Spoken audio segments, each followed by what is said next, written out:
Այսօր զրուցում ենք քաղաքական մեկնաբան Հակոբ Բադալյանի հետ։ Շնորհակալություն, որ մեզ հետ եք։ Շնորհակալություն հրավերի համար։ Պարոն Բադալյան, Հայաստանում մինչև ամսի 25-ը անցկացվում է Արծիվ գործընկեր 2026 հայ-ամերիկյան զորավարժանքը։ Այն մեզ մոտ անցկացում է արդեն երրորդ անգամ ու կարելի է ասել պարբերական է անցկացում, դարձել է ավանդական։ Այս տարի առաջին անգամ միացել են Ֆրանսիան եւ Հունաստանը, Ֆրանսիայի եւ Հունաստանի զինվորականները։ Ինչպես է գնահատում այս ձևաչափի ընդլայնումը եւ հատկապես հաշվի առնելով հենց այս փուլը, երբ Հայաստանը սառեցրել է իր անդամակցությունը ՀԱՊԿ-ին։ Ընդհանուր առմամբ կարծում եմ այս զորավարժության շուրջ ավելի շատ լինում է աղմուկը, քան ինքը ունի նշանակություն եւ իհարկե այդ աղմուկն էլ պայմանավորված է միջազգային իրադրության եւ դրանից բխող հանգամանքներով, նաեւ Հայաստանի վրա դրա ազդեցությամբ։ Եվ մենք տեսնում ենք նաև, որ ընդհանրապես այս կոմունիկացիան պաշտպանական իմաստով, որ ծավալվում է, որը շատ տարիների պատմություն ունի, այդուհանդերձ հենց միջազգային իրադրության լարմանը զուգահեռ է դարձել առավել աղմկահարույց։ Տարեց տարի սրա շուրջ ուշադրությունը շատ ավելի մեծ է եղել, պայմանավորված կրկնեմ իհարկե միջազգային իրավիճակով եւ նաեւ Հայաստանի քաղաքականությամբ եւ այն ինֆորմացիոն սպասարկումով, որի վրա խաղադրույք կատարել է պաշտոնական Երևանը այդ քաղաքականությանը հասարակությանը մատուցելու իմաստով։ Եվ մենք տեսնում ենք նաեւ ըստ էության այդ իրողություններից բխող արձագանքը։ Ֆրանսիայի եւ Հունաստանի ներգրավումը այս զորավարժանքին հետաքրքիր է եւ ուշագրավ է հատկապես այն առումով, որ կա կարծիք, որ Երևանը պետք է կառուցողական հարաբերություններ տանի բոլոր երկրների կառավարությունների քաղաքական մակարդակով, նաև ռազմական սեկտորում։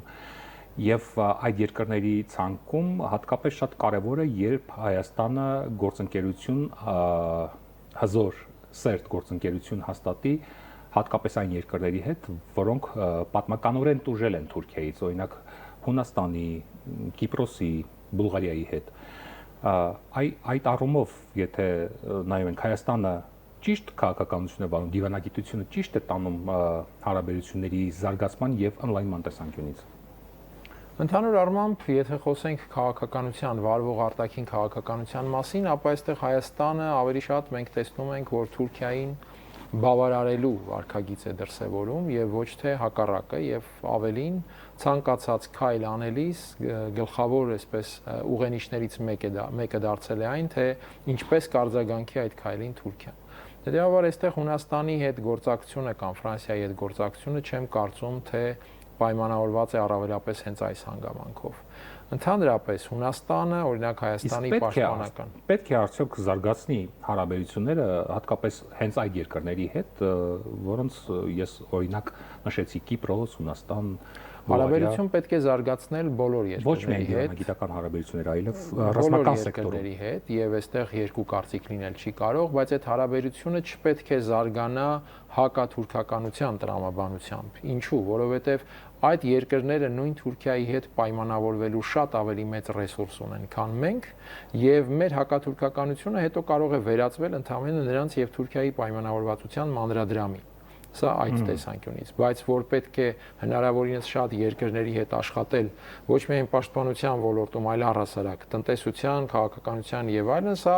անկասկած է։ Նաեւ այդ տեսանկյունից Հայաստանը գրեթե 2 տասնամյակ է, որ պաշտպանական ոլորտում գործակցում է Միացյալ Նահանգների հետ, մասնավորապես հենց Կանզասի ազգային գվարդիայի գծով։ Գրեթե 2 տասնամյակ, բայց մենք տեսնում ենք, որ աղմուկ այս ամենի շուրջ առաջանում է վերջին տարիներին նշածս հանգամանքների բերումով։ Նույն Հունաստանի կողմից է աղմուկը բավականին մեծ։ Տեսեք, եթե պաշտոնական Երևանը իր քաղաքականությունը հասարակությանը մատուցելու համար խաղադրույք է անում հակառուսականության վրա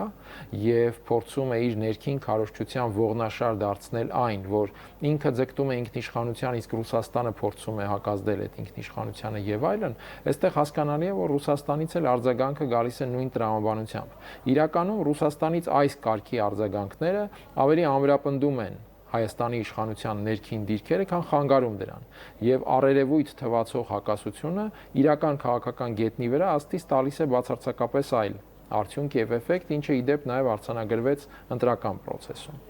Վերադառնալով պաշտպանական ոլորտ, նույն Հունաստանի հետ դարձյալ Հայաստանը գրեթե 2 տասնամյակ կառուցել է պաշտպանական ոլորտում հարաբերություններ։ Ֆրանսիայի հետ վերջին շրջանում են իհարկե պաշտպանական ոլորտում սկսել ավելի շատ կոմունիկացիոն այդ զարգացումները 21 թվականից սկսած, սա էլ իր քաղաքական պատճառներն ունի իհարկե։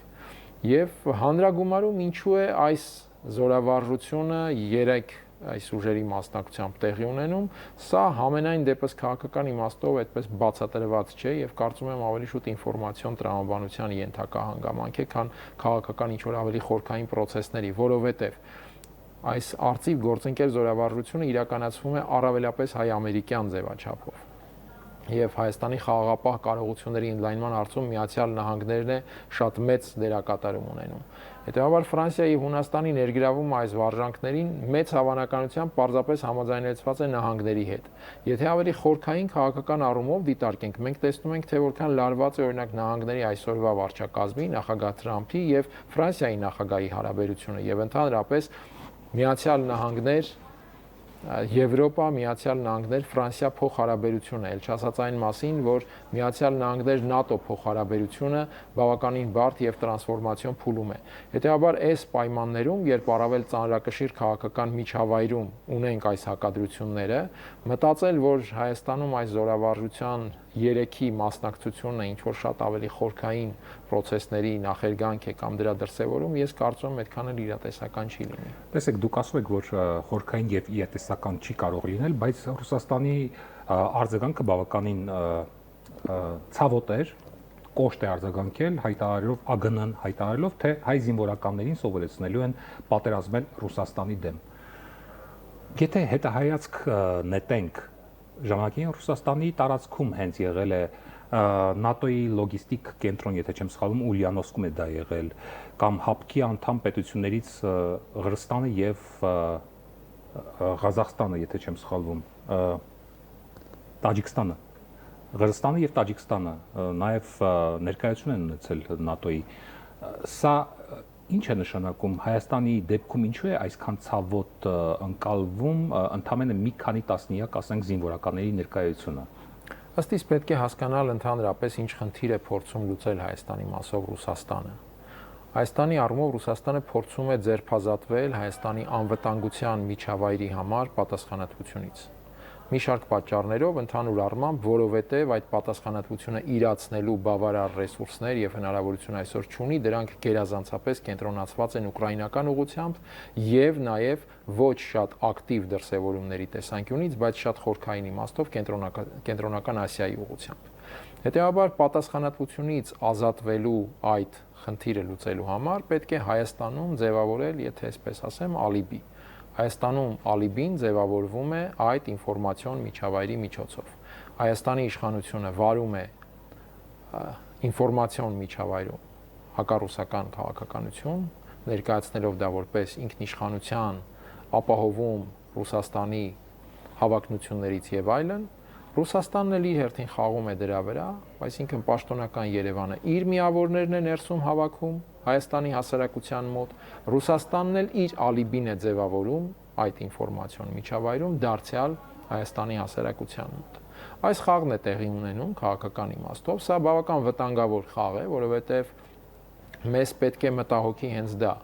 ինչ է ենթադրելու, եթե Ռուսաստանը այս քաղաքականության շնորհիվ ստանում է ալիբի։ Եվ իրականում այստեղ ոչ թե Հայաստանի ինքնիշխանության ձևավորում է տեղի ունենում, այլ կրկնեմ, պարզապես անվտանգության համակարգում պատասխանատուների դերի տրանսֆորմացիա, որտեղ Հայաստանի այս քաղաքականությունը, ինֆորմացիոն քաղաքականությունը ընդհանրապես սպասարկում է այդ տրանսֆորմացիան։ Ամեն դեպքում հայտարարությունը շատ կոշտ է հնչում, հատկապես ձևակերպումը, երբ ասում է, որ հայ զինվորականներին սովորեցնում են Ռուսաստանի դեմ, ռուս զինվորների դեմ կռվելու։ Դե բոլորս հասկանում ենք, որ դա այդպես չէ եւ ռուսները իրենք էլ հասկանում են, որ դա այդպես չէ։ Իմանալով, որ խաղապահ հիմա պետք է հասկանալ ինչու են դա ասում։ Սրանք ռուսական կողմը նաեւ պնդում է, որ այս զորավարժությունները կայունություն չեն բերելու տարածաշրջանին եւ ստեղծելու են նոր բաժանարար գծեր։ Հիմա այս ֆոնին ուշագրավ է, որ Ադրբեջանը, Թուրքիան եւ Վրաստանը եւս անցկացնում են զորավարժանք, հատուկ ջոկատայինների զորավարժանք։ Ինչ եք կարծում, սա ի հակակշիռ այս զորավարժանքների, թե այլ բոլորովին այլ միտում ունի։ Ես կարծում եմ, չէ, հակակշիռ չէ, որովհետև իրենք հատկապես Ադրբեջանը եւ Թուրքիան շատ երկար ժամանակ է արդեն այդ վարժանքները իրականացնում են, պարբերական վարժանքներ, ընդ որում այո, հատուկ ստորաբաժանումների, այսինքն մարտական վարժանքներ են եւ ոչ թե խաղաղապահ, ինչպես տվյալ պարագայում մեզանում անցկացվող է։ Հետեւաբար կարծում եմ, այստեղ հակակշռի հարց չի, իրենք իրենց ռազմավարությունը ունեն, ցավոք սրտի մենք որպես պետություն այդ ռազմավարության թիրախում ենք, ներկայումս թիրախում ենք իրենց կիրառած առավելապես այդպես փափուկ ուժի եւ հիբրիդային ազդեցության տեխնոլոգիաների իմաստով, բայց իրենք միշտ պատրաստ են նաեւ մեզ թիրախավորել այդ ագրեսիվ ռազմական ուժի կիրառման տեսանկյունից, եթե փոխվի միջավայրը։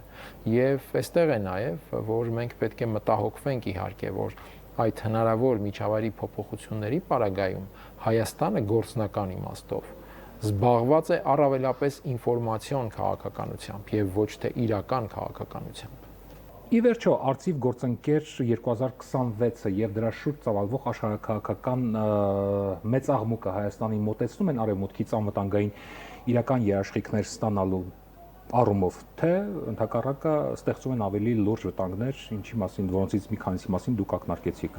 Այստեղ իրավիճակը շատ ավելի պարզ է, արևմուտքը բազմիցս ասել է եւ շարունակում է ասել, որ Հայաստանին անվտանգության երաշխիք կարող է տրամադրել ընդհանրապես աջակցելով Ադրբեջանի եւ Թուրքիայի հետ կարգավորմանը։ Այսինքն իրական անվտանգային երաշխիքներ ակնկալել անիմաստ է։ Ես կարծում եմ դա պատրանք է։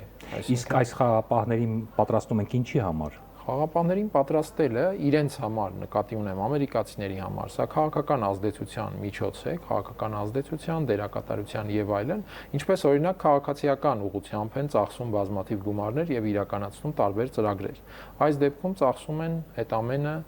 ռազմական, պաշտպանական ուղղությամբ։